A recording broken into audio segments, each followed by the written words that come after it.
Yo, what it do, guys? Yo, you wanted to host? You want me to host? Oh man, yeah, go ahead. It's your show, man. Plus, I just had dental surgery, so you could talk better than I can at this point. My mouth is still hurting, man. If I sound funny, people, it's because they ripped out the whole side of my face, man. But I'm all right. Hey, and if I sound funny, it's because I've been having a long fight with pollen all day. Right. These allergies are up by No 100 excuses on for me you, right now. man. Pollinate shit, man. No excuses for you. He's like half baked. He's like, boo this man. He's like Yo, bro, you know it's hilarious. You have a for weed, man? No. Boo this man. Get out of here, man. Bro, you know it's hilarious. We spent like 30 minutes backstage talking, and we talk about nothing that we were gonna talk about. No, not at all. Like go. Yeah, so hey man, we might as well start it off with the Ezekiel Elliott news. Did you see that? Yeah, they're revisiting with Zeke right now. And I mean, people don't agree with me when I say this. They think it's like, I mean, I know it's an unpopular thought to say that Zeke is or could help this team, but when you look at our ground TD, our touchdown, I got hiccups too. Everything is going wrong. But when you look at those numbers with Zeke when he was there, he had 12 touchdowns his last season. And when you look at what the Lions did with Montgomery in the year before that, what they did with Jamal Williams, you don't need a guy like Zeke to hit home runs anymore. You just need him to punch it in. Him, you got Freeman, you got Hunter. So if we had guys that could be like sturdy, short yardage guys, I wouldn't mind it. And then Zeke's not a guy like, even when he was injured, you see what he's willing to do. He'll run on a flat tire for you. So I don't mind that. Personally, I don't mind it. You know what I mean? So if they do bring Zeke back, they're going to get him for cheap. My problem with Zeke when he was here was the money. I don't care about having Zeke on the team. Those who say they do, I don't really get the angle, because when you watch guys like the Bus at the end of his career, he still was effective, even though they had, what's his name? Willie, whatever his name was. But yeah, they had other guys in there that, they had for their, big plays and explosive plays. We'll still do that, I think, in the draft. But having Zeke in that room doesn't hurt. To say it hurts is a lie. If he was here as your bell cow back and you were asking him to, carry the load, oh yeah, no, that's a problem. But short yardage, no problem. And that's the thing though, right? Like, because what I think the Cowboys are going to do in the draft is I think they're going to address that position with either Brooks or Benson. Like, I think they're going to go running back in the second round. So, like, to me, if he's just going to come in here and be a short yardage back, like, I I don't care about his age at that point. You know what I'm saying? Like I care about your age. Well, obviously you always do care about the age, right? To a certain extent. But like if you're one of these elusive type of backs, um, like a Tony Pollard, for example, like I'm not interested in having a guy like that when they're, 27, 28 years old because they start to slow down at that point. But when you have a physical bruiser like power back, like Ezekiel Elliott, I don't mind signing him for the type of money that he's going to get signed for. And like with the running back like additions that they made with Royce Freeman, bringing in potentially Ezekiel Elliott and some of the guys on their 30 visit list, it's very clear that they want to run the ball with more, like they want to get a guy in here that's going to run the ball with more power. Yeah, they want to And smack you. yeah, and if they end up getting a center in this draft, like a Zach Frazier, Jackson Powers Johnson, Graham Barton, like bro, Graham Barton's my guy. I like him. Yeah. Oh, I like him a lot, especially like if you keep Tyler on the interior, like bro, I'm all about identities, right? Do you have a reliable identity or is your identity volatile? And I feel like over the past few years, the Cowboys' identity has been volatile, right? Like, hey, Dak, Offensively, yeah. offensively and defensively. But if we want to just Defensively, we had an identity. It's called small ball. But offensively, we didn't have one. well, and Defensively, you knew what we wanted to do. We wanted to play takeaway. We wanted to get up. We had a defense that really wasn't a defense. And I'm not hating on Dan Quinn now, but our defense was more so like the Rams from that year, the greatest show on turfs won their Super Bowl. The Rams had a very small defensive line that was built for Kurt Warner and those guys to get them a lead so that they can pin their ears back and pass rush. That's what we were doing. We were good when we were up because we had a great pass rush, very good pass rush, and we were good at, we had ball hawks, so we were taking the ball away and getting it back to this offense that was greedy. We didn't have a straight up stop you defense. So I mean, that was our identity. That's the only way we played ball. We didn't change that up while Dan Quinn was here, and that's why when we played in tight games or games where we just had to have it, we didn't look as good because teams knew if you just, make this a real trench war and you play them like you play a Baltimore and just run the ball or play like a Baltimore or like the Lions or all the teams that beat us, it wasn't a secret. They all did the same thing. They just played physical football, old school football, and they whooped our ass. well, yeah, and that's where like yeah, the Cowboys defense definitely did have an identity, but my thing is like, is it a reliable identity or is it a volatile identity? And I mean, I think it's a more a Go ahead. volatile identity because like when I talk about identity, I'm talking about like, all right, things aren't going the way you want them to go in the football game. What do you lean on? And I felt like over the past few years with Dan Quinn, it was all right. We're gonna try and go make a play here and lean on the fact that we can go get turnovers. Hey, Diggs, go be aggressive. Oh wait, they just hit you with a double move. Now it's a 30, 40-yard play down the field. That was my problem with the Cowboys' identity, at least defensively. But like just talking offensively, if you can get one of these centers and you put him in the middle of Tyler Smith and Zach Martin, you have an identity that, hey, we're going to get downhill on you. And I'm cool. And if that's the case, I'm cool with bringing in Ezekiel Elliott because that's one thing that he's going to do. He's going to get downhill on you. And especially if you add him to a room with a Hunter Lipke and then you have another change of pace back with, like a Johnathan Brooks or somebody like that, Trey Benson. Right. Like, bro, I think they're going to be able to run the football effectively. I mean, the thing that I said on the roundtable, right, that, I think people are ignoring is the entire right side, which is usually the strength of this offensive line, was hurt last year. So Zach Martin wasn't himself. He had a quad injury early, didn't quite get back right. I think a calf injury or quad injury. I'm not sure, but I know his right leg was messed up. He didn't look like himself. If he got his hands on you, he was good, but he didn't have the burst and explosiveness that he usually does. He wasn't doing a lot of combination blocking and stuff like that he usually does. So that showed. And then you already know Terrence Steele wasn't halfway himself because Terrence Steele is our best run blocker on his team, in my opinion. When he's ready to go, like you might say, hey, you could beat him with some speed rushes.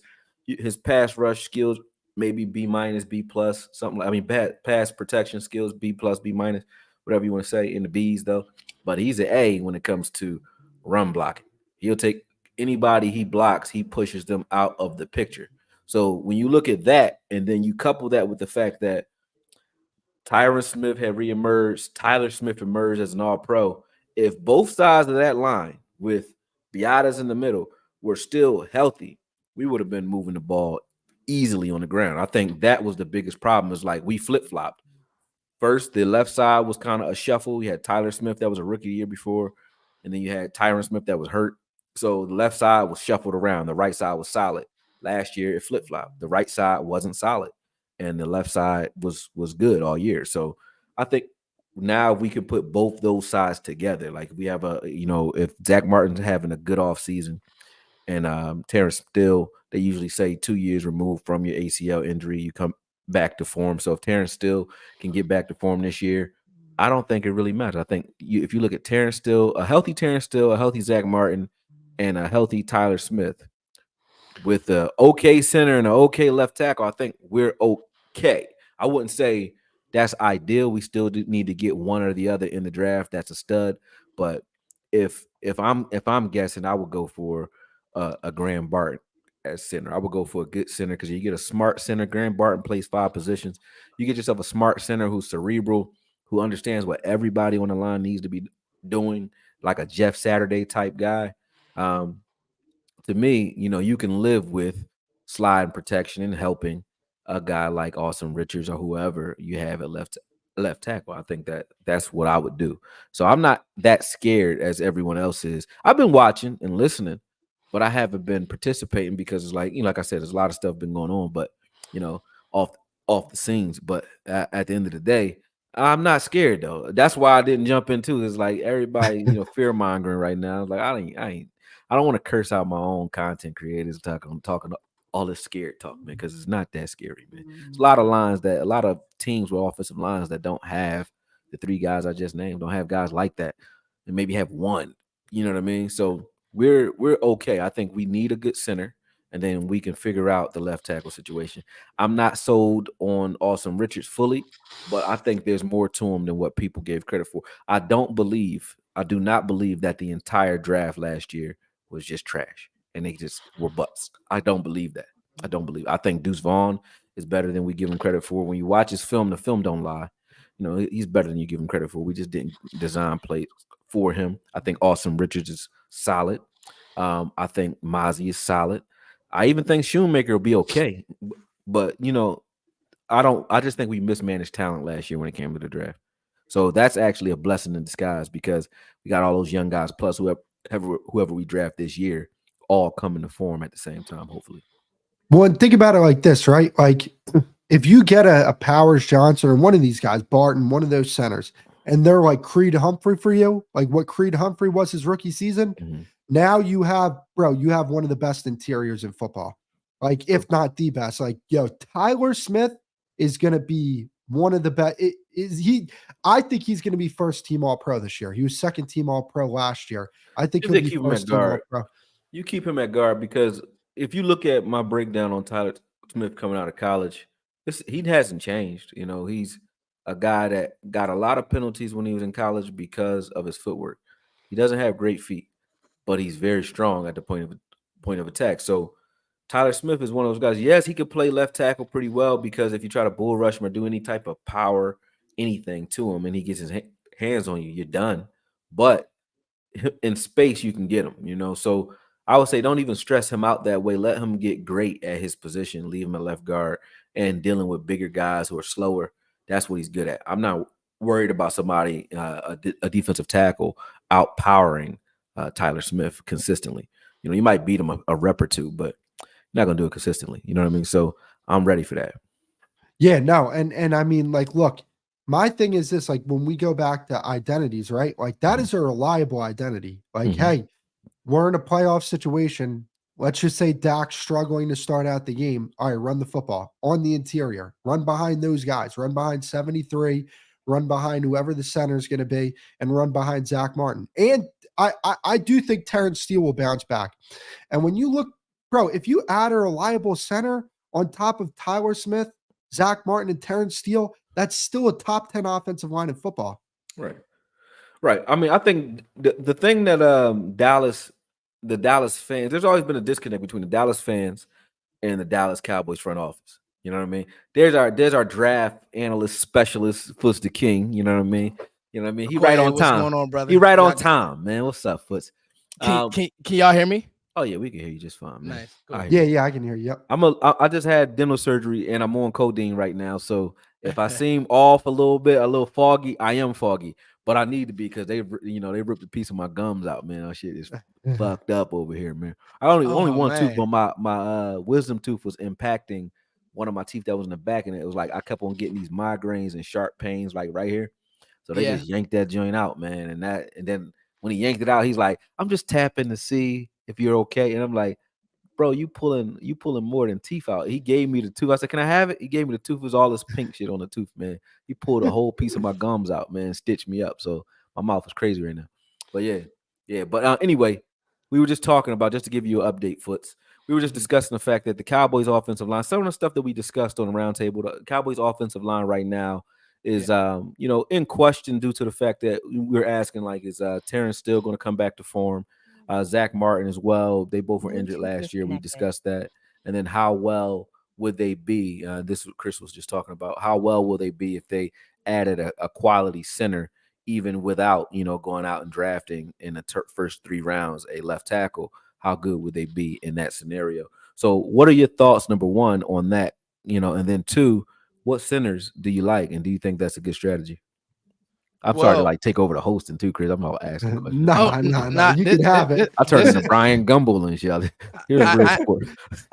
ain't gonna lie to y'all. This is the conversation right here, Koye. And you know me, I love to think outside the box, right? But with that being said, center helps. It just does.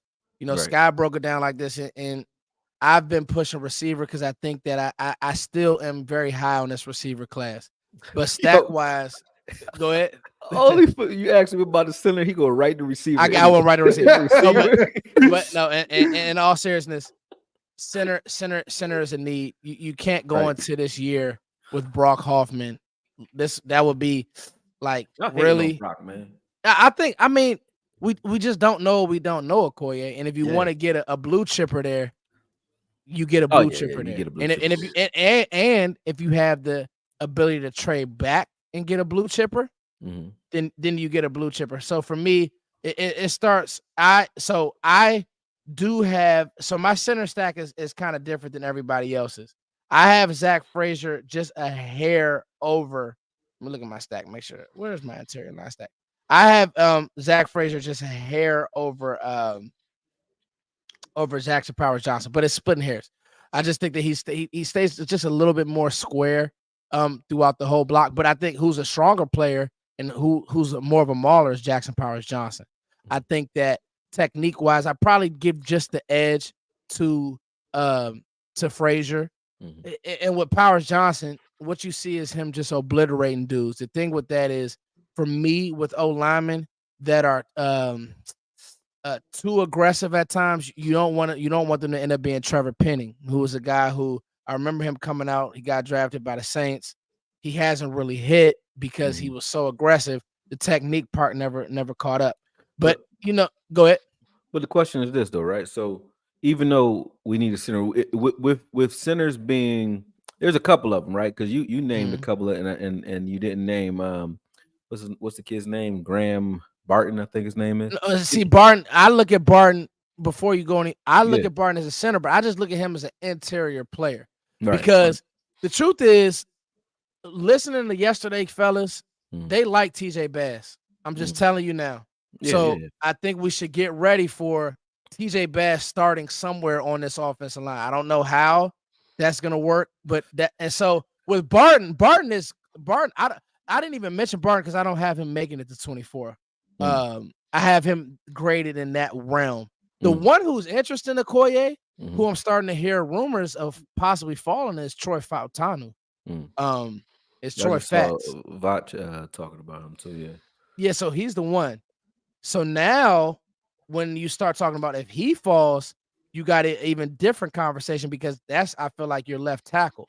But do you think we need to jump out with it being a deep position, center being a deep position? Do we need to jump out there in the first round and grab a center, or do we jump out in the first round and grab a left tackle even, right? Like, do you think we need to do that, or the Cowboys will do that? When you were jumping on, I was saying the disconnect between the fans and the front office is we all, just like you love receivers, I love linebackers, you know what I mean? Vach loves offensive linemen, and we all start, talking about our, our thoughts in regards to what we would do, but they usually go shopping for whatever they feel they truly suffered or needed the year prior. That's usually how they go, regardless of what's available and what's out there. That's why we usually don't like the Cowboys drafts right away. You know what I mean? Even though they historically are lauded for being a great draft team, right? So that's why we keep doing that every year. But what do you think on that? Like, do you really think that they're going after an offensive lineman in the first round in the first place, or is that like the okie doke that has been created by us? I'll say this, AKOYE, to your point. Mm-hmm. Last year it was tight end. Oh, Michael Mayers. Mm-hmm. You get there, and Michael Mayers is going to be the pick, and Michael Mayers was on the board, and Dallas drafted Mazi Smith, somebody that you called. Mm-hmm. So this O-line guarantee, I'm not gonna say I don't buy it. It's a need, but if there's somebody there that they have graded higher than the O-lineman, that's who Dallas is gonna draft. Yeah, it could be. I'm gonna tell you right now, nobody's talking about DN. It could be. We could get there tomorrow night. This is why I love the draft. It's the best reality TV. I love the draft. It's reality TV for football nerds like us. You get there tomorrow, AKOYE. You got the best DN on the board. What is AKOYE doing? What are you doing, my man? You tell me. It depends on what type of DN, though. So when you just say DN, if you say you got a guy like Darius Robinson there or something like that, I like Darius Robinson. I don't know where he's graded, but I like Darius Robinson a lot. You give me a guy that can, be one of those Zimmer types. I mean, like a guy 260 plus with good length and play the 5 technique. Yeah, yep. Good leverage. Doesn't have to be the fastest, quick twitch guy, but like, really, a powerful stout guy. That's what he likes, like the Pernell McPhee types or the Chauncey Golston types. He likes those types of guys, and that's how Darius Robinson like sizes up, in my opinion. So I think if a guy like that's there, I wouldn't be mad, if we went after a DN. Also, I think going after a DN, a real, true, bona fide DN that can like get to the passer, makes it so that you have more flex with Micah Parsons as well. So you don't know what their defensive plan is fully. They're going to run that double A gap look, but you don't know how Zimmer is evaluating Micah Parsons at this point. So, anything could happen. And then you don't know how much leverage they're giving Zimmer in regards to what he wants for his grocery list too. And I think they're going to give him what he's looking for, because it seemed like they did a lot of that with Dan Quinn too. So if they do that, you could very well see them try to shore up the run defense. And right now we have some gaping holes when it comes to interior defensive linemen. So, a guy like Darius Robinson, who's 280, who can flex inside and out, they might like that. You know what I mean? Just like they do with Chauncey right now. So who knows? But I think we're going to be very surprised because like of the depth that we have when it comes to certain positions like center. We can get a good center in the third round. Right? I mean, you can get one in the third round. So I don't see them saying we have to do this in the first round. I don't think they're as desperate. I mean, have they been desperate about anything we think they need to be desperate about in the offseason so far? They haven't. We need to. We swore they're going to sign Dak so they can sign CD and they can sign Mike. They ain't do nothing. So they're not. Obviously, there's a disconnect between what we think is best for the football team and what they're going to actually do. And that's every single year, every year. Hey, Foots, can I ask you a question real quick? Yeah, let's go. Do you see any of these guards, like second, third round guards, let's just say Mahogany, Christian Haynes, Cooper Beebe, do you think any of those guys could play inside at center? So when you talk about Christian Mahogany, and I actually have him on my stack. I'm looking at him right now. I think that they all can do it. It's about, can they do it well? You know what I mean? Mm-hmm. Like, and so the one that to me that I think you need to probably target is Cedric Van Pran, who has he started for 4 years, anchored that Georgia line. We know how Georgia wants to play football, want to play physical. I mean, you got receivers who transferred, who basically left Georgia because they want to play a certain brand of ball. So I think the guy that you need to really think and horn in on would probably be Van Pran. I don't know if I want to move Mahogany inside. There's another name is Zach Zenter or Hunter Norzad. Those are two of the names that are true centers. I kind of want to, if it's not the upper echelon guys, because even a guy like Graham Barton, I think there's going to be a learning curve for him switching a position. I think sometimes we say, well, he's a guard, he could just play center. And not really. Like, I mean, really, but it's not always that easy. You know what I mean? Like, we've seen in preseasons, snaps all over the place for some of these guys. We've seen some of that stuff. So that's something to think about. But when you look at a guy like Graham, right? When you say like, so I hope that answers your question. Sorry. Yeah. Definitely. He got all that flex though, Foots. Like, so that just shows IQ. I think that there's a learning curve, but when you're a guy that can move around and has played a bunch of positions, it speaks to your IQ and your comfortability in different positions. So I think Graham might be okay, but you might be right about anyone else moving from guard to center. Yeah, that's not as easy as it looks. But I think Graham, if there's one that I would do it with, it would be him. Yeah. I think that's the guy they want. I think they want Graham Barton. I think they brought him in for a visit, so yeah, they definitely want him. I think that's their ideal pick. So I have a scenario for you guys. If Dallas trades back into the first round, let's just say they draft Frazier, right? Second round, they draft one of these running backs. Third round, they draft one technique and a linebacker. How are you guys feeling about that draft? Because like I'm honing in on that one quote that Stephen Jones said, where he said, we want to get better running the football and we want to get better against the run. If that's your draft, if you end up like, let's just say hypothetically with Frazier, Brooks, either Wallace, Trevin Wallace, one of those guys, or McKinley Jackson or Tavondre Sweat, you get better against the run and you get better running the football. Yep. I mean, they're going to definitely address one tech. They're not going to leave Mazi out there by himself. And when you look at Zimmer likes 2 one tech type guys. Sometimes, he had Geno Smith or not Geno Smith, it's Geno Atkins. Yeah. So he had Geno Atkins too. But so he has guys that can pass rush too. But in Minnesota, he had bodies. You know what I mean? So if he goes that route, yeah, he's going to go grab another. Either way, he's grabbing another one tech. It's just about what round they're going to do that in. They didn't do it in free agency. They let Johnathan Hankins go, so they will grab a one tech. They don't need any more 3 techs because they got 3 tech flex with Fehoko. They got Chauncey that can play some 3 tech. They got Osa that plays 3 tech. They don't need no more 3 tech. So they're going to grab a 1 tech in this draft. I guarantee that. And if we started off the first 3 rounds with a running back, offensive lineman, I don't care who, but running back, offensive lineman, and interior lineman, I don't think we go in the first 3 rounds with a 1 tech though.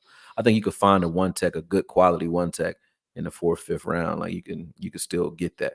So I don't think they jump that high with that. They might go linebacker early because that's still where there's quality. So I would switch that up just a little bit and say, if we ended up those first 3 rounds with an offensive lineman, a running back, and a Peyton Wilson or a Edrin Cooper somehow, yeah, I think that's a win. I don't think I would look at it as a win if we had a 1 tech in the first 3 rounds because I don't think we are that desperate for a 1 tech. I think Mazi is a good placeholder, but we need someone else next to him or behind him, either or. Like whether you're starting Osa at 3 or you want 2 1s in there. Either way, I don't think we jumped that high with it. So the reason why I added the 1 technique to it was that would be like the trade back with Kansas City. So it is a 3rd round pick, but essentially it's a 4th round pick because it's at the very end of the 3rd round, and you don't have a 4th round pick either. So like the picks in between that would be that Kansas City 3rd round pick and then the 5th round pick, unless you can get a 4th round pick out of Kansas City as well with that trade back. Which I mean, that's a steep trade back. 8 picks is pretty steep. Are there trade speculations going on right now? Like I keep seeing people talk about it in mock draft, but it's like, has somebody approached the Cowboys about it? Nobody's approached the Cowboys, but when you start playing investigator, AKOYE, you start looking at teams who need receiver.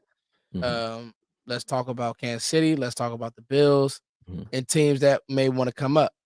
I personally would have to know who I'm trading away from. Because you guys obviously know my agenda. But I also think that what's happening is that the Cowboys are candidates to bail because we want to have that 4th round pick. We want as many swings at bat as possible.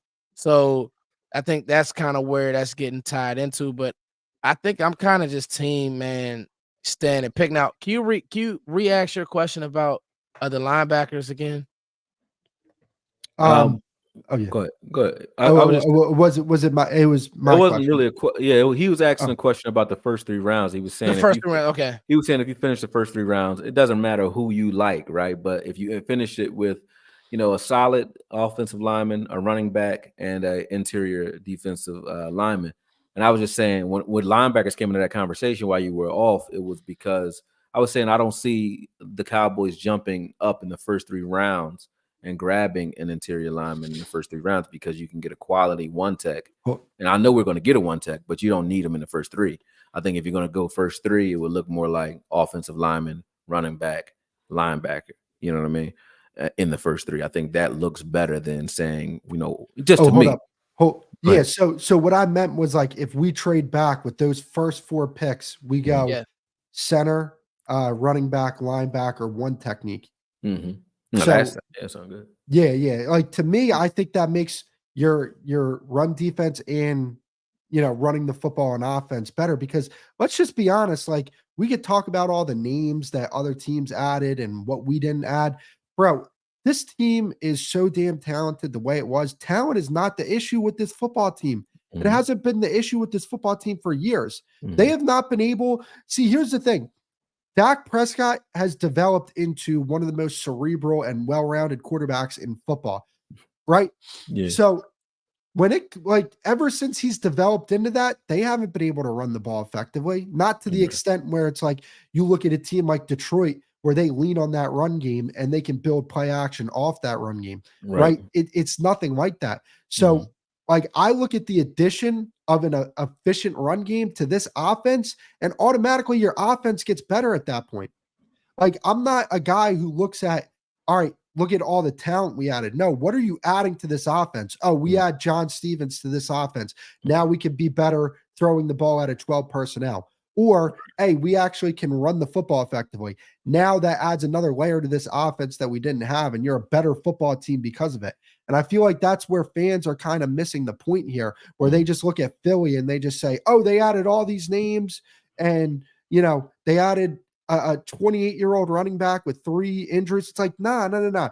Don't get caught up in that. They have to do that. I like this guy, AKOYE. He's talking my language. Oh, yeah, what's your name, bro? Chris. My name's you never met Chris from Cowboys Beat. You never. I thought Chris. Each other already, man. Chris. That's my apologies, man. Man, Chris. Shout out to you. Listen, Chris. I've been kind of beating this drum. The team is talented. Yeah. The quarterback is good. I think so. Now we got to peel back and really talk about what happened. You lost a playoff game because of coaching and play. It was both. I'm with you. If you want to tell me you want to have this is a down, I would call that draft what you just said. You went center, running back, linebacker, and what was your last pick? Interior linebacker. Yeah. That's what you call lineman, a right down the middle draft. And I'm not mad at it. People think I'm married to a receiver. No, you are. I am. But only because I really think it's a historic class. But I think I agree with you though. But you love receivers, man. Every year you love them. If you get a chance to play a certain way, then let's play that way. Yeah. If right now they're meeting with Zeke, so they want to have 3 guys. They don't want what happened to them to happen last year. So maybe if they don't draft their running back this year, they'll have 3 thumpers. But if they want to play a certain brand of football to pair with CeeDee Lamb, to pair with when I heard Stephen Jones mention John Stevens, I said, okay, he's in the fold. I don't know why you drafted Luke Schoonmaker. Maybe Peyton Hendershot is now out, but they had plans for John Stevens. And we know who Blake. I said Blake Ferguson. We know who Jake Ferguson is. So, I just say all that to say, like, I'm with you, bro. Like, I completely agree. No. And here's the thing, right? Nobody will try to convince me that the Green Bay Packers were a more talented team than the Cowboys this year. They weren't. Nobody's going to try and convince me. No. And when you look at this team, to me, like, yeah, do they need to add a few pieces? Like, yeah, they need to add another running back. Right. They need to add another piece on the offensive line. They need to add another lineman.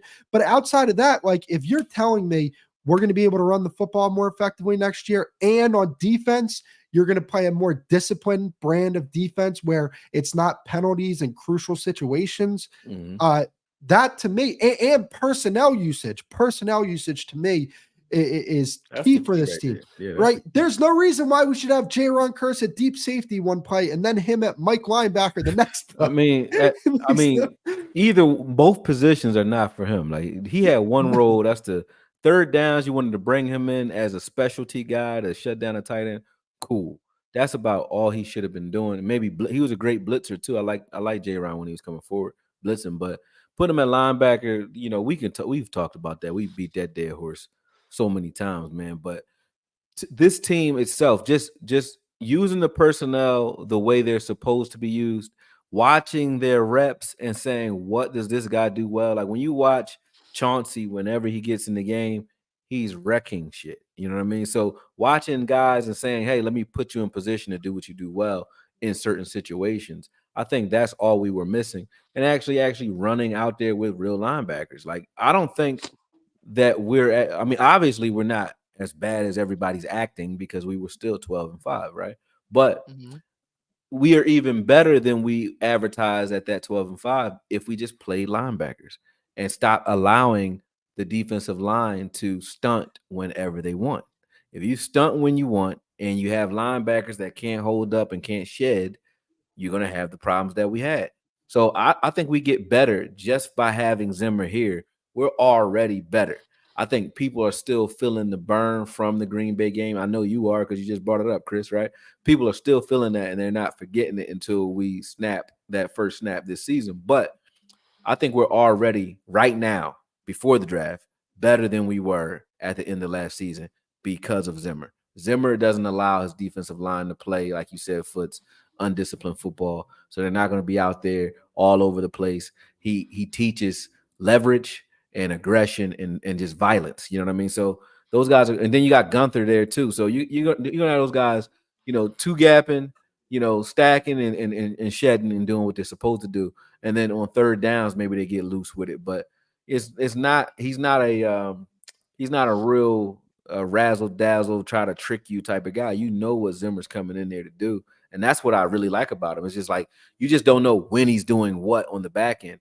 But the other thing people don't pay attention to is Zimmer's strength. And not that goes too long, but Zimmer's strength has always been in his secondaries usually. So all of the sacks that Everson Griffin was getting and a lot of those guys were getting with Zimmer were coming from coverage sacks. When you look at the sacks that and the pressure that he's getting, he didn't really have a bunch of pass rushers. It was, these guys in the back end are gonna hold these guys up. We're gonna press, and we're playing too high safety a lot. And then you got Harrison Smith, that's a wild card. And then we're gonna buy this defensive line time to get there. Well, we don't need that much time with this defensive line. You got guys that can get there better than a lot of those guys could on that Minnesota tape I was watching. So I think we're better already. But to your point, we still could use some interior help though, Chris. But yeah, I think we're better already. Because I just don't think that this team is like that far off. Like, everything that they need, they can find in the draft. Like, obviously, like, left tackle is going to be something that they have to worry about. But here's the thing. Even Kansas City, even teams that go far in the playoffs have holes on their roster. They have spots where they're like, damn, man, we wish we could do better here. Look at Kansas City's offensive line. Their left tackle and their right tackle are guys. They're just guys at the end of the day. Right. But when you look at that interior, you look at Trey Smith, Humphrey, and Thuney, those guys, that's the best interior offensive line in football. And Patrick Mahomes holds up with that.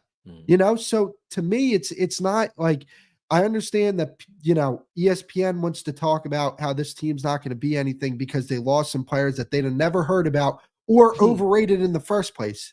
Let's just keep it real. But I think the fan base is just on edge because of the Green Bay game.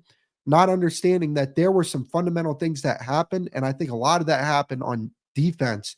And granted, the offense deserves their blame as well. I'm not saying that like Dak's always been a slow starter in the playoffs.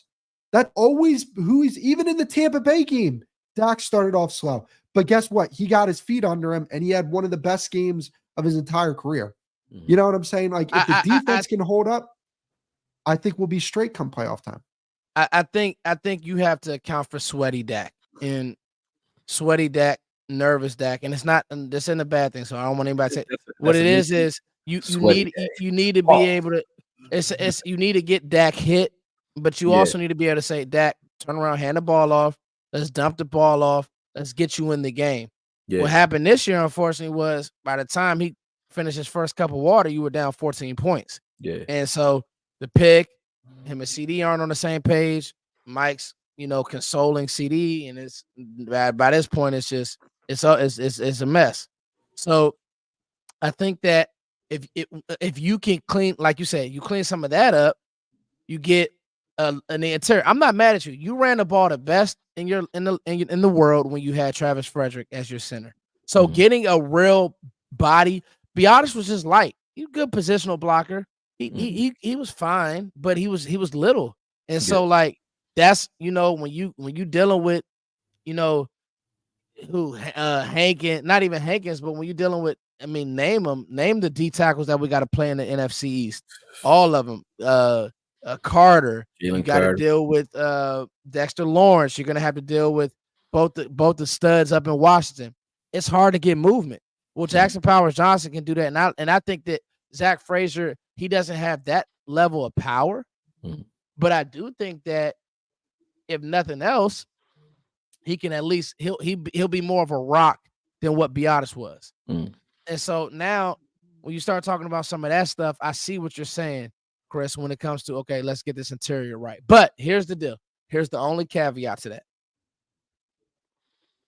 Are you going to trade or draft away from, it doesn't have to be a receiver, from the one player that falls to you, because there's always one that falls to you every year? That's what I got to ask you, Chris. Are you willing to do that?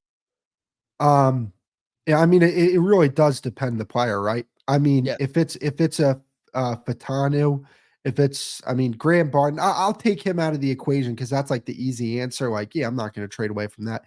But if it's like a Fatanu, one of those type of guys, I'm not trading away from Fatanu. I'll go grab a Cedric Van Pran later if I really want to upgrade center, because I do really want to upgrade that position, and I don't feel comfortable with Brock Hoffman. But it really depends. If it's an offensive lineman, because that's where I'm looking at for this draft, I'm not trading away from some of the better offensive linemen. But a question I want to ask you guys is this: what do you guys make of the reports saying that offensive tackle is going to go? A lot of them are going to go early. And the report that, Dane Brugler just tweeted it out saying that he doesn't see Dallas drafting Jackson Powers Johnson at 24. If Dane's saying that, then I think it's real. And I just then that's that on that. If Dane's saying that, then kiss it goodbye, because he's plugged in. He used to work in Dallas. He's plugged with those scouts. And so he's getting real information. And that's what I was saying. AKOYE, I don't know if you know, but I've kind of been like warning fans, don't fall in love with Powers Johnson, because the hip and then also the film may not be what they want. You guys got to understand, Dallas has a certain type of player that they want. It just is what it is. They want guys who have a high ceiling. I think that with Powers Johnson, I think his floor is higher than his ceiling. Definitely a powerful guy, but and I don't know the why, but I beg fans not to fall in love with one player because of these reasons. Yeah, you got a point. If offensive tackle is going off the board early, to your question, Chris, I don't think it's gonna matter much, because, as I said, I still, in my heart of hearts, I don't think they're going to offensive tackle or offensive line in the first round. I think they're going to surprise us in the first round. I don't think that they're going offensive line in the first round personally. Maybe second, so start looking at second round options or second round grades and third round grades. But I don't think they're going in the first round with offensive line unless one of those guys fall to us that aren't supposed to be there. Other than that, if they're not graded, in the top 15, top 20, they're not going to grab them if they get to 24. I just don't think so. I could be wrong, and I'm not going to be mad either way. I can say this draft because we went out and we shored up some things enough where we could still play ball. Like I'm not comfortable with Hoffman. I'm not comfortable with the other guy. What's the offensive tackle's name? I know Austin Richards, but the other Chuma kid. Doga. Yeah, Doga.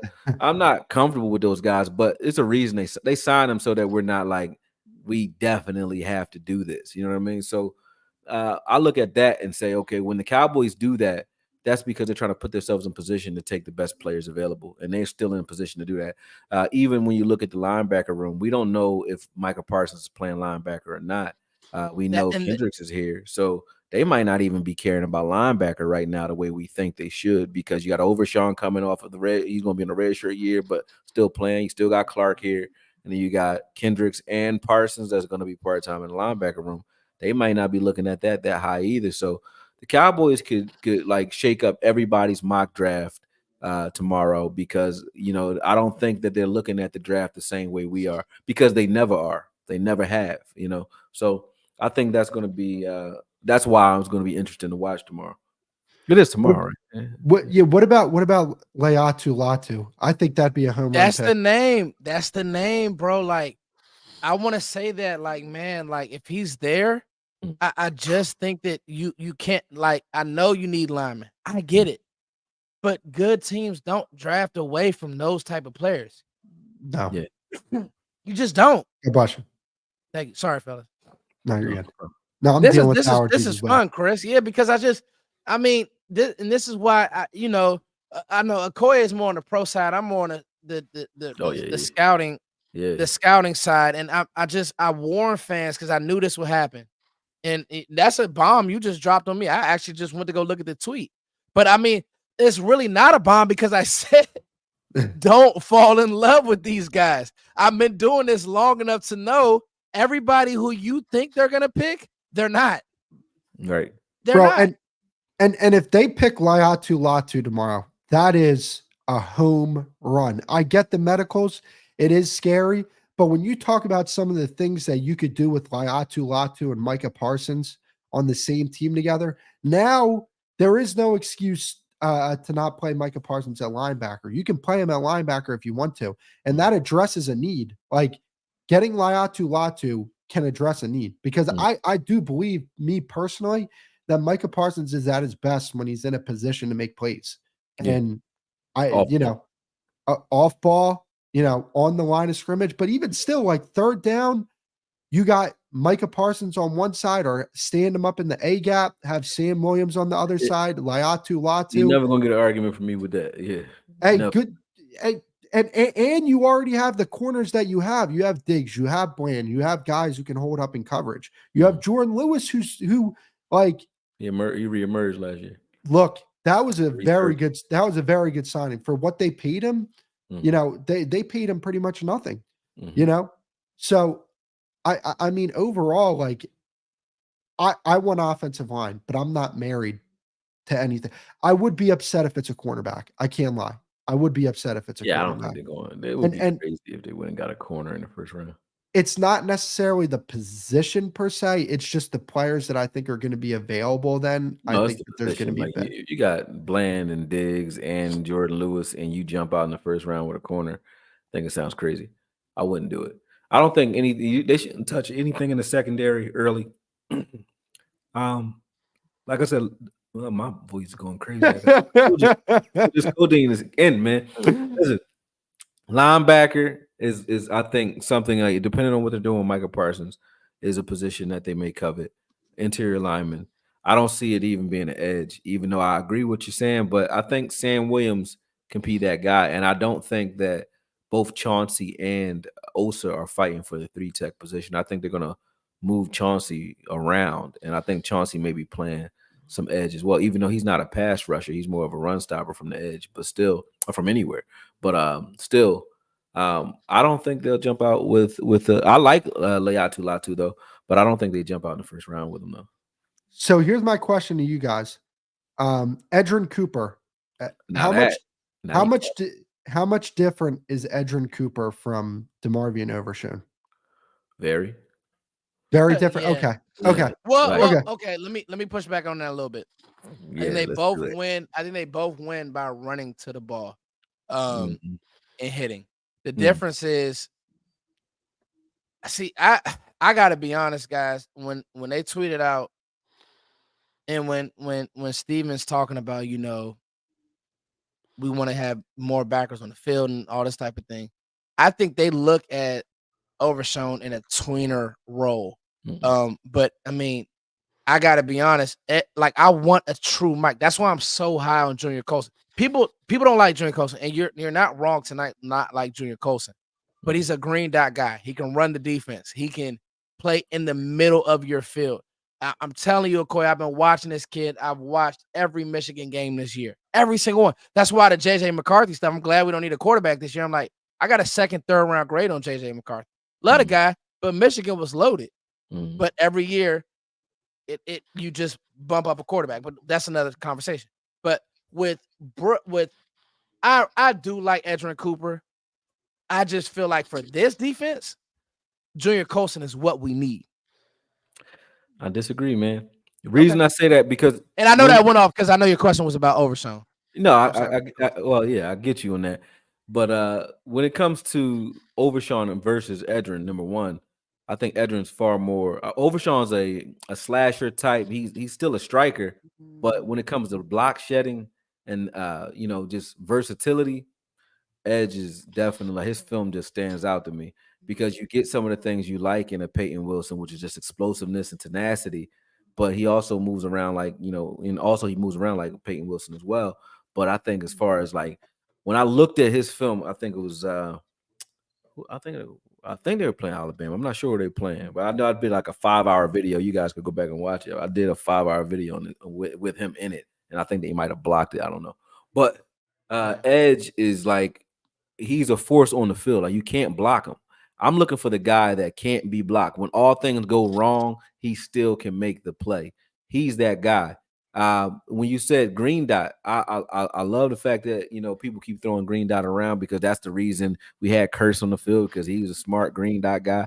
But I'm hoping that that's what Kendricks is doing this year. He's the green dot guy. So just give me a guy next to him that's just bringing hell all day. And Edgerrin Cooper is that. Even if Peyton Wilson is that. Peyton Wilson has the injury concerns, but there's only 2 linebackers that I care about now. Before I took my hiatus, before I went into training camp with my fighter, and before I had family issues or whatever. Before that happened, I did watch a lot of linebacker tape from college. I watched Trotter Jr. I watched the kid from Kentucky. I watched Gray, and all those guys are good, but they're athletes. They remind me of Overshown, the guys that can, if you give them free space, they're going to run and hit the ball like nobody's business. They can cover. They can move. They have good short area quickness. But I wasn't looking for that this year because of what we went through last year. I want the guy that can do what I saw some of the things Michael Parsons was doing, which is, you're gonna get to the second level and you're gonna actually get to me, right?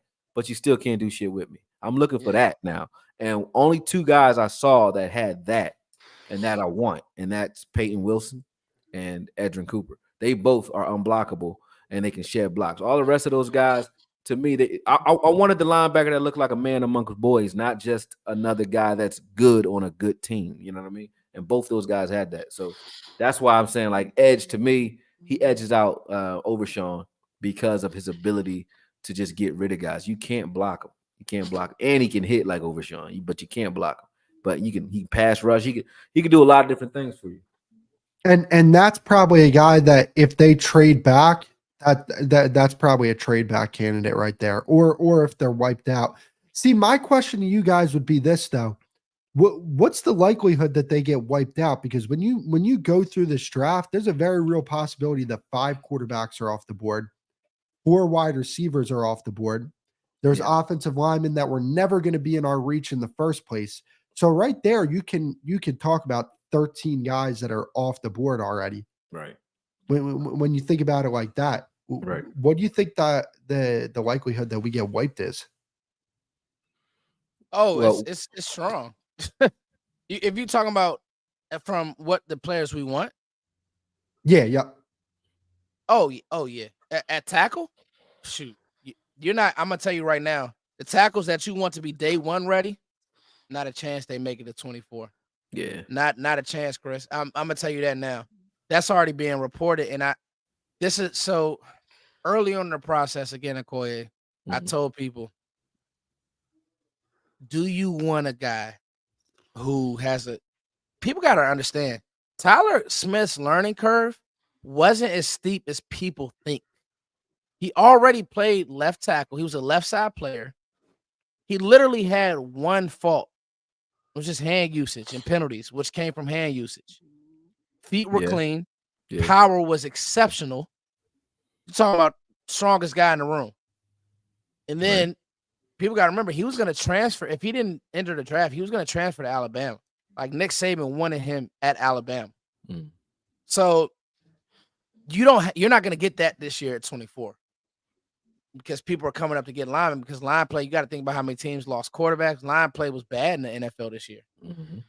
So not a chance that you're going to get wiped. I think you'll get wiped from Barton, unfortunately, because of the pro day and the testing.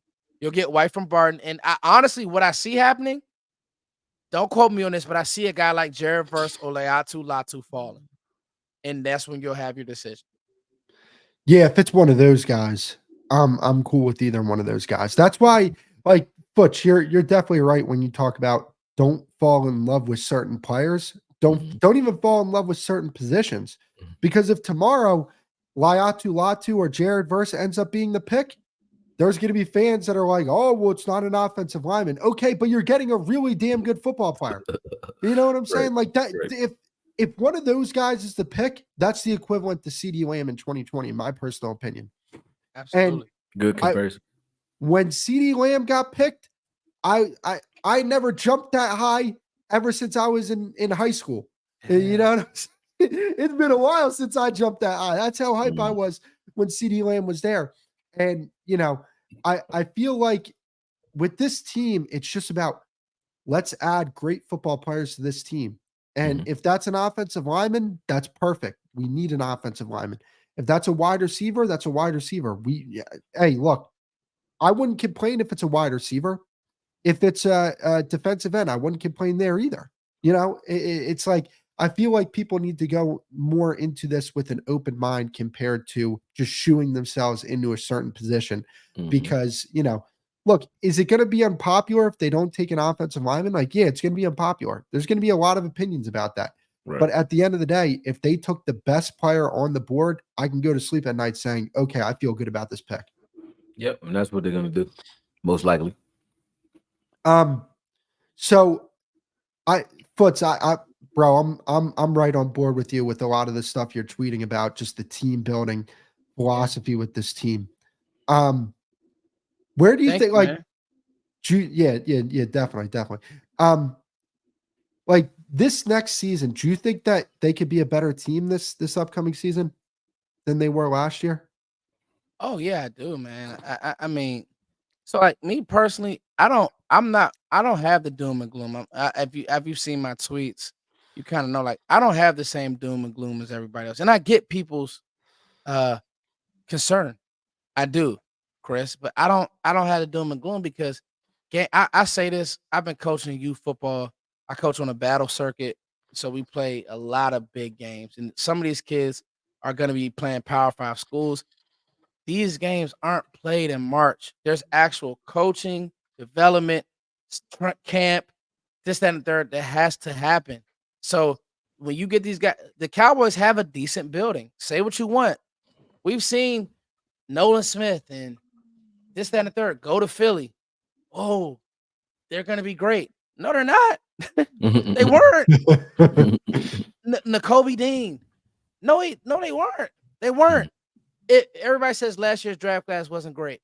If Overshaw doesn't get hurt, that's a 75 tackle, maybe 85 tackle guy easily. You Mhm. see it. If you got eyes, you can see it. Yeah. Dallas is fine. Like you said, they can hit on a couple needs back in free agency, and I think they'll be fine, fellas. I do. Mhm. I agree with Yeah. you. I said that earlier off in off season too. It's like we always preach doom and gloom, but we are coming off of 3, 12, and 5 seasons back to back. Number one. And two, you remember we've been talking about how deep this team is. All last year we were talking about how deep we are. Now we lose a couple players and we're like, it's over. And it's not. We have some patch and replace work to do on the interior line on both sides of the ball. But outside of that, we got talent everywhere. I do agree that we could use an extra receiver at some point in the draft, just for the fact that I do want some CD Lamb insurance next year, and I don't know what Jalen Tolbert's going to be yet. But I'm still, you had 2 years to show me something. You haven't showed me enough. So I like him and Dak's chemistry, but he needs to show me more before going into next year. But other than that, I love our tight end room. Ferguson by himself makes me happy. But if you look at it like with Stevens or any of these other guys, even if Shoemaker actually, makes some strides, I think our tight end room has enough potential behind Ferguson for me to say we're good there. Our offensive line, we got guys that are developing. Last year, we had a luxury, and people aren't paying attention to that.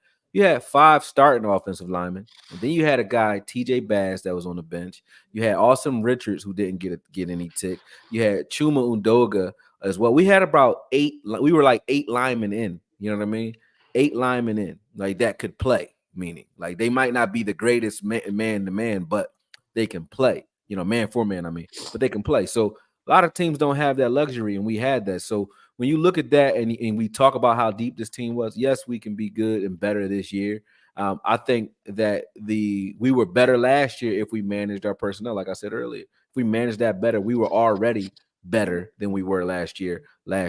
If we just played linebackers, we were at least 3 games better than we were last year, which says a lot. So the fact that we went home early due to that is, to me, asinine. And the fact that we learned from our mistakes and brought Zimmer in here, I think we're going to be better automatically due to the scheme change. Seriously, you're not going to have a bunch of guys out there one-on-one. We're not going to run cover 3 or cover 1 only all day where offenses know exactly what we're doing. We're not going to have Micah Parsons lined up at defensive end against Trent Williams all game. We're not doing that type. I don't see us doing that type of stuff under Zimmer. So automatically you're better. You're not going to have Sam Williams, who's a 10 sack guy right now. Like, we're really disrespecting how good Sam Williams is. I'm serious. You got a guy that runs a 4. He's faster than Sauce Gardner, and he's bigger than D Law. And he's physical as and hell, evil too. As hell, but you can't figure out what to do. And when that's all the league was full of when we were young, when I was young, you had a bunch of, Leroy Glovers and Johnathan Randalls. You had a bunch of psychopaths playing defensive line. Now we got a psychopath playing defensive line, and we're like, he's not nice enough to get on the field. We put him on the bench. Like, he's not, he's not cerebral enough. He's not acting right. Like, nah, Charles Haley was crazy too. You know what you do with crazy people? You let them go play a sport that allows them to be the barbarians that they are and go kill shit. So Sam Williams, you put him on the edge and let him play, and then leave him alone.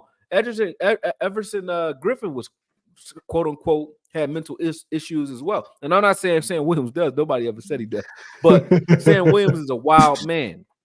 He's a wild man. And I think you gotta. He was right when he said you got to let him out of the cage. He wasn't wrong for tweeting the things he was tweeting, but the fact that he was doing it, and the fact that even Dan Quinn kind of spoke to it when he said, you only can coach as good as your connection to the players that you have, right? And Dan Quinn couldn't connect to a guy like that because he can't talk to him because he's probably not, he's not trying to hear what you're saying. But the misuse of talent last year was just like abysmal. So I don't think that we'll see that again. Think about this. We didn't see Wanye Thomas very much, and we didn't see Izzy Mukwamu at all. And to me, those are 2 of your best defensive backs on the team. Like, Izzy Mukwamu is probably the best, and people think I'm crazy when I say this, but he's probably the best defensive back on your team when it comes to versatility because he can play every position on this defense. He could play Curse's role last year, tight end eraser. He could play in the slot. He can play left or right CB, and he could play both safety positions. So, I mean, a guy like that never playing is crazy. That's crazy. You know what I mean? So I don't think you're gonna see that again. I'm trying to pull this up from Sam Williams. I'm trying to pull up this rep that he had against Penei Sewell. I'm going down the thing right now. I'm on NFL Game Pass. But yeah, no, like it's so funny to me because we had so much depth at linebacker last season, and for some reason they were just like, yeah, let's got rid of all of them. Yeah, let's just put Marquise Bell at linebacker. Oh no, don't put Micah Parsons back there. Well, what if we can't get a pass rush? Like you can get a pass rush with those guys. I will say something though about Marquise Bell playing linebacker. The only good thing about him having the experience at linebacker for so long and getting a little bit bigger is when you put him back at safety, you got yourself a Cam Chancellor type now. He's not a guy that can play multiple. Cam Chancellor couldn't start it as a linebacker every game, but he's going to have linebacker-esque reps. If you look at Marquise Bell as a strong safety, he's in the box or a box safety, and he has those types of reps where you're asking him to come forward and bring some pop. He can do that now because of that experience. But yeah, you're right. Like what we did with the linebacker room, what we did on this team last year, period. It just speaks to Dan Quinn. Either his message was getting old or he really did hang it up and say, hey, I'm ready for this next job. I don't think he cared as much because you knew what was going on. We all watched that. So we watched that we couldn't stop the run, and nobody did anything different to change that. So I got that rep pulled up here from Sam Williams. Yeah, like we would all agree Penei Sewell's like a top 5 offensive lineman in football, right? We would all agree with that. Agreed. Look at this rep. Nasty. Like, yo, how can and that's not the only type of rep that he had like that, over his time in Dallas. Like, look at that Philly game where he beat the shit out of Jordan Mailata. Like he consistently smokes the shit out of Jordan Mailata whenever they line up. Sam Williams always in that game he played. They took him out until like the end of the second half after he made that forced fumble too. It was like, why would you do that?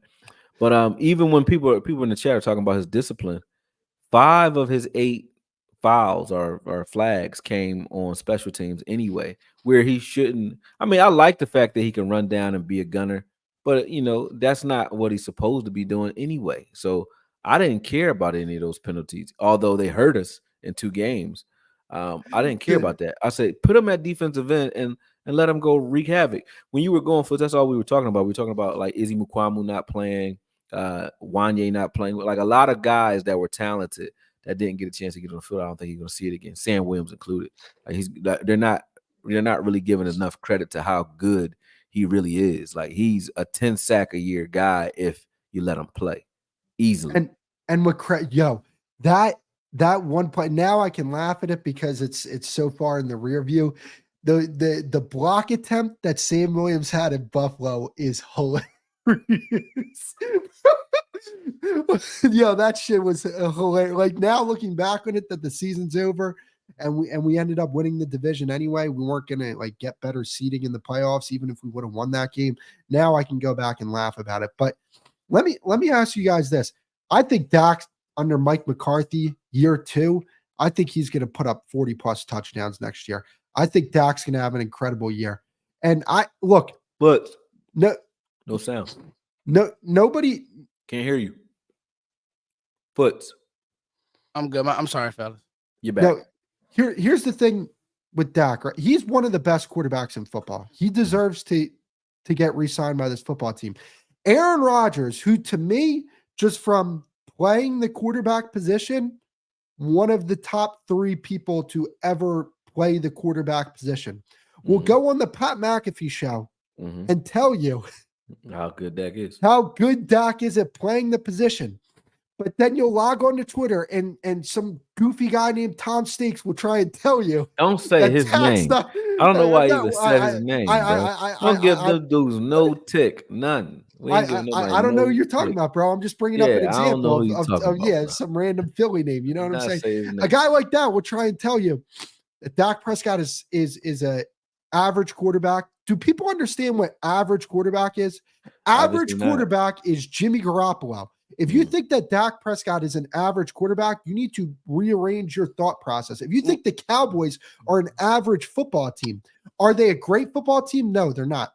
But when people call them a mediocre football team, you don't know what that definition means. Mediocre is you're consistently average, like you're consistently 9-8, 8-9 around that. That's what mediocre is. We were mediocre under JG. It's like every other year we made the playoffs. That's average. And honestly, like my frustration is like, how do we turn this team from being really good to great to go and win a Super Bowl? Because I think this team is so close roster-wise. They're not nearly as far away as people say they are. They could clean up a few spots. This roster is really damn solid across the board. And to me, if I'm Mike McCarthy, two things I'm doing this offseason: how do I run the football better, and how do I get Brandon Cooks more involved in this offense? If you can figure out those two things, the offense will be better. And if Mike Zimmer, like I said earlier, can play a more disciplined brand of football and get these guys in a position to succeed, this team's going to be a way better football team than they were last year. And they were a good football team last year. They just underperformed, right? And I feel like a lot of what the fan base is upset about is because ESPN and all these other outlets are saying, you guys choke, you guys are this, you guys are that. Bro, when you look at the playoff losses from the last few years, if you want to say they choked against Green Bay, I'm not going to fight you on that. That was your choke job. They didn't choke against San Francisco. I don't think people really have a lot of respect towards some of these football teams. San Francisco is a really damn good football team. You lost to a good team. That's not choking. Okay. Like, you lost to San Francisco the year prior. Guess what? San Francisco went into Green Bay and beat them, and they almost beat LA. They should have beat LA. You're losing to those in the past. You lost to good football teams. You lost to really good football teams in the playoffs. This past year wasn't the case. But when people get told you suck, you're mediocre, you choke in the playoffs, and then the one time that you do, you think that that's your identity. I think that's where the fan base gets upset at. I mean, when you reference it that way and you start talking about the fan base, like, we're all fans at the end of the day, right? But absolutely, when I speak on the fan base, though, I say this as gently as I can. But if you're led by the 4-letter networks, the 3-letter networks, in regards to your team and what to feel about your team, how much of a fan are you? You know what I mean? Like, so I don't look at it that I understand that that's the voice that's resounding throughout the media. But, if that's what you're looking at and that's how you assess your team, then you're going to be, in the wind anyway, because that's what's going to happen every year. They're going to talk about Dak like he's average every year. They're going to talk about the team like they're average every year. But you shouldn't be looking at that. What you should be looking at is like you just said, how are we losing? Who are we losing to? And what are the real reasons for it, right? I think the two losses to San Fran came because we had a young and inexperienced offensive coordinator and not a real identity on offense those years. Last year is because we played boneheaded from the defense's perspective. And I think that was a problem. Like Foot said, like, yeah, you can talk about Dak's interception, but how many times did we stop the Green Bay? How many times did we even look like we were going to stop Green Bay? I don't think at all the entire game. And AKOYE, one thing to add to that, though, like, think about it like this, right? Like, when it comes to Dak, right, he, to me, was the most valuable player in football last year, because I don't think people understand that, like, Dallas, they were, 24th in the league against the run? It could have been a lot worse. It could have been a lot worse. But the reason why it wasn't was because the offense was scoring a bunch of points and teams couldn't establish the run the way they wanted to run the football, right?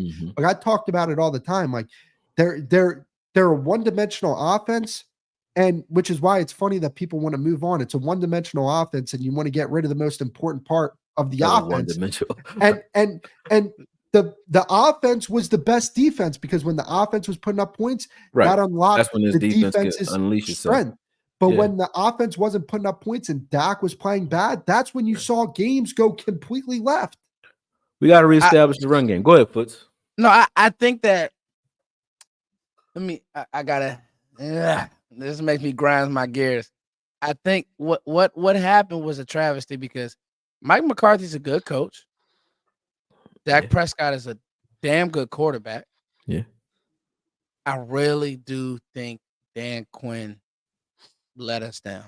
And it sucks because the year before, he called a great game. He was locked in. Like, people gotta understand, coaches get sidetracked and don't care too. Like, Yeah. Dan, he ain't care about that playoff game. Didn't seem like it. Yeah, and he coached like it in the game. And it was such a well, we're gonna run like because AKOYE is a film guy. I watch film. Split safeties when we start doing that.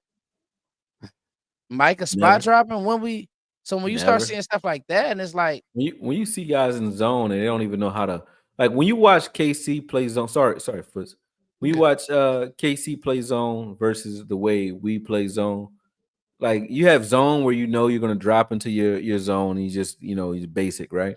But then you have like match man zone, or you have like basically man zone where you're playing like you're in man for the guy that's in your zone and you're corralling that guy to the perimeter.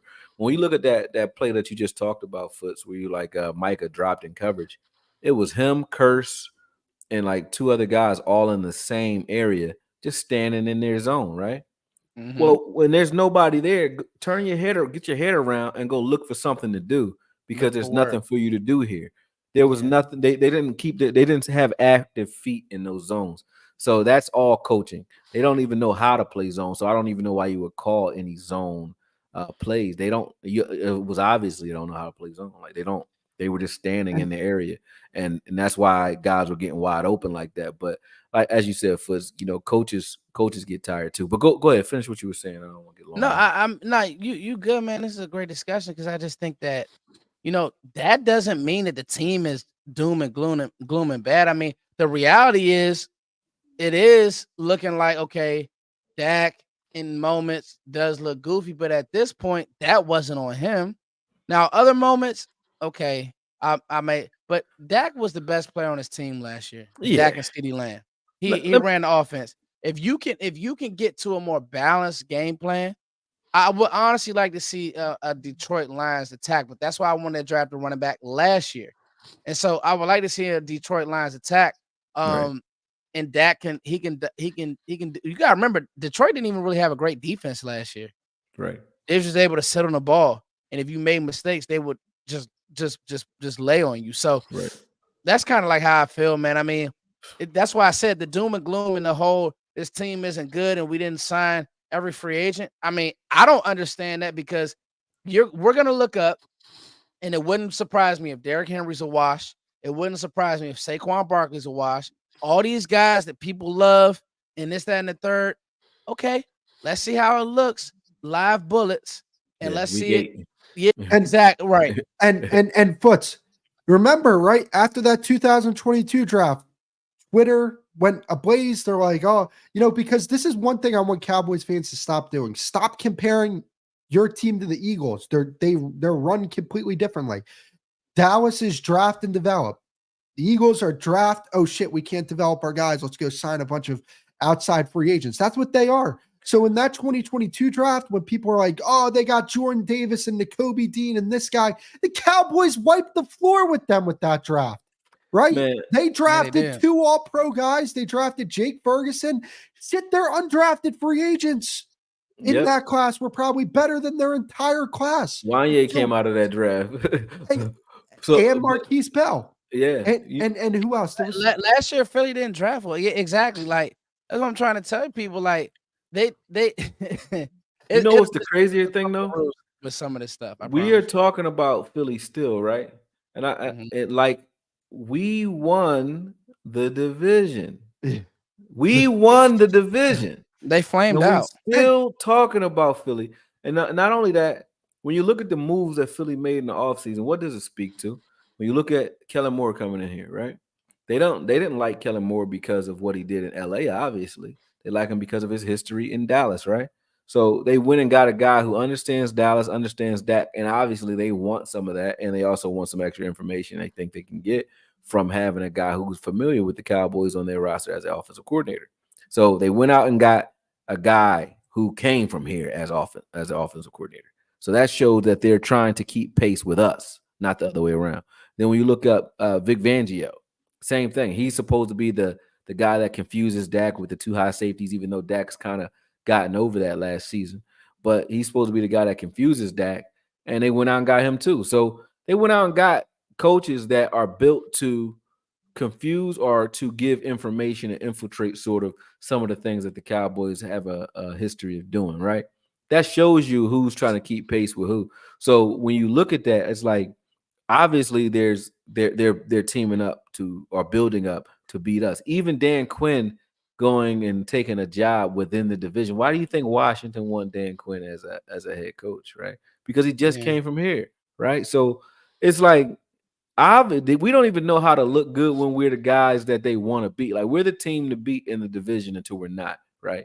And there's just nothing else you can say about that. So like when you look at the Eagles and looking at the slide that they had at the end of last season, if Dak had done that, like then we can talk. But like that's crazy. Losing 6 out of 7 games is ridiculous because we were the division champs, right? But we shouldn't have been. I won't even lie. You know, they easily they should have won that. And they gave it away. So I don't see how their fans are more excited about what they're doing, and we're scared of what they're doing. And when they just like you said, last year we felt the same way. Year before that we felt the same way, and we still don't have problems with these guys. So I'm not a doom and gloomer. I don't do the scared talk when it comes to playing any team. That's just the way I'm made up. I don't fault anybody for doing it, but we're a team that's constituted right now to win right now. So the things that I get upset with is the fact that when we don't go out there and achieve what we're supposed to, which is getting deep in the playoffs, I know that we're underachieving. That's my problem with the team. It's not I'm scared of this other team. It's, you know, you are this good and you're not doing what you're supposed to do. Not we need to get better talent or we don't have the right coaching. It's like put everything together the right way, and this team is already good enough to win it all, in my opinion. You know, when you look at other teams' rosters and the way they shape out with free agents and the way they don't develop their drafted players either, I don't get what all the talk is about. I really don't. I really don't get it. But I allow it to because I can't stop it. You know what I mean? I got to listen to it, but I don't get it. Hey, and to add to that, because I don't want to turn this into a whole Philly thing, but you know, like Cowboys fans are upset about the players that they lost. And they're like, look at what Philly's doing over there. They're doing all this, that, and the third. They lost their best player on their offense, and they lost the best player on their defense, and they lost Fletcher Cox. So, like, I get it. They signed some guys that might be able to play. Fletcher Cox he was the key. Well, that's Jason Kelce was the key for both sides of the ball. So we're talking about the trenches. Both sides of the ball, they lost their linchpin. Jason Kelce was the reason they were sliding protections properly when they did do it, right? Because it wasn't Hurts. I remember Hurts saying, you know, we'll slide left, and Kelce like, no, we're going right. They're like, what? You the center. Shut the fuck up. He's the center. You know what I mean? But that shows like he knows what he's doing, and that's how cerebral he was out there. Plus, he was like Michael Jordan when it came to getting calls, right? He could hold, and they're not going to call it on Kelce. Because he's like kind of grandfathered in. So he will hold Micah and you'd be like, he's holding, but they ain't gonna call it on him or Lane. They just let him do it. You know what I mean? Yeah. But this is gonna be the year that we get to see like what Hurts is, since we're talking about the Eagles. And when you spoke on Dak, people are gonna understand. You actually touched on it. People understand like year 2 in this Texas Coast offense, Dak is gonna look extremely good. He looked great last year, in my opinion. When y'all talk about him being the most valuable player in the league and so on, it's because one, you know, he didn't have a running game. So when you look at the greatest quarterbacks, some of the greatest quarterbacks we speak of, I don't care who they are. I haven't seen too many of them, and I can't name them. I mean, whether you look at Drew Brees, he had a running game. You look at Peyton Manning, he had a running game when he won it. You look at, you know, any of these guys, Ben Roethlisberger, running game. Like you need a running game to win. Even though Roethlisberger late in his career started spreading them out and killing them without the run, but you still need a solid running game in the playoffs. Even if you look at the playoffs this season, like good linebacker play and good running of the football was what made the difference in those tight games.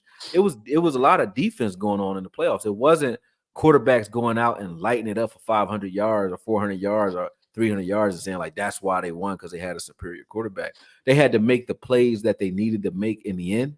Like they had to putt very well, but they weren't driving the ball down the field. Even Mahomes, who's we say is the greatest quarterback in the game right now, he didn't do that either in the Super Bowl, right? He had to just make the plays when it counted. He did that, but he wasn't lighting it up either. You know what I mean? So that's, to me, is crazy that when it comes to Dak, that he doesn't get the credit for not having a running game and not having a defense. But defense and running games is what was helping these other quarterbacks win. You know what I mean? And that's not what he has.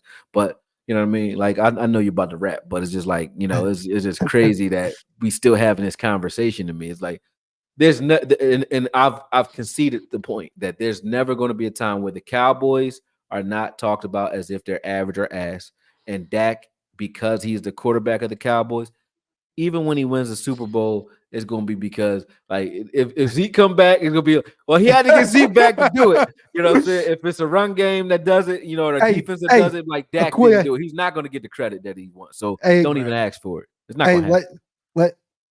Let me get a little spicy here. Go ahead. No Diddy. No Diddy. Hey, but like when a certain quarterback, when his defense only gives up 7 points and he's 0-3 when they give up more than 7 points on defense, when he gets to a Super Bowl, he gets rollover credit. You know what I'm saying? That's the thing. And here's the thing, right? And this is what Cowboys fans, I think, take Dak for granted for. You don't need some crazy offense around him. You don't need two $25 million receivers. You don't need one of the highest paid tight ends and all this money in your offensive line. When you have a quarterback like Dak, yeah, you need pieces on offense. Yes. Right. You don't need the Avengers. So what you can do is, all right, we can take some pieces off the offense and invest more in our defense. Like the Buffalo Bills. The Buffalo Bills got rid of Stephon Diggs. You think they're stressing out? No, because they got a quarterback that they believe in. They have receivers that can do their job. Bro, the same thing with Patrick Mahomes. We are so tied in, bro. I feel the same way. Like, they let Diggs go and they're fine. Like, good teams move on from guys. It's okay. Right. Like, there's not one person we lost this offseason, including Tyron. And I'm like, oh my God, we're not going to be able to play football next year. Like, dog, do I need to go through them? Tyler Smith, CeeDee Lamb, Micah Parsons. This is three. These are all pros now. Okay. Zach Martin, Dak Prescott, Jake Ferguson. Now we're up to 6. I'm pretty sure I'm missing Trayvon Diggs. Now we're up to 7. These are guys who teams would kill for. Oh, Deron Bland led the league in picks. Now we're up to 8. They act like this shit didn't happen. Like we're okay. It's going to, you're gonna hit in this draft. I'm just telling you, you're gonna hit in this draft. You're going to draft well. People are gonna be mad. That wasn't the guy I wanted. You're gonna hit in this draft. And then it'll be like, oh, we're in the thick of things. And so if it's me, I know you rapping, but if it's me, find a way to run the ball. Find a way. If you want to get down to nitty-gritty, you got to find a way to get Dak settled down in big game. Mm-hmm. He's coming in hot, and the game plans have to match defensively. Let's get him settled down, and we're fine.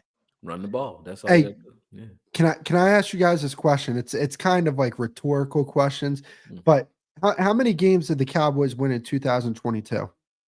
12. How many snaps did Tyron Smith take at left tackle? Not many. None. Yeah. Oh, you can win without Tyron Smith. He got hurt. He got hurt. People don't remember. He played Tyler right there. Tyler was training that whole training camp at guard. He got thrown into the fire and was fine. Everybody was doom and gloom then. And you know what's crazy? If you were to tell me that season that Dak goes down game 1, so you have a significant downgrade at quarterback. Tyron, Dak. You lose Tyron, right? You have all this working against you. You lost all those pieces in the offseason, and they can still find a way to win 10 games 12 games that season. Yeah. And honestly, I'm going to tell you this right now. If Terrence Steele doesn't get hurt, they go to the Super Bowl. I honestly believe that.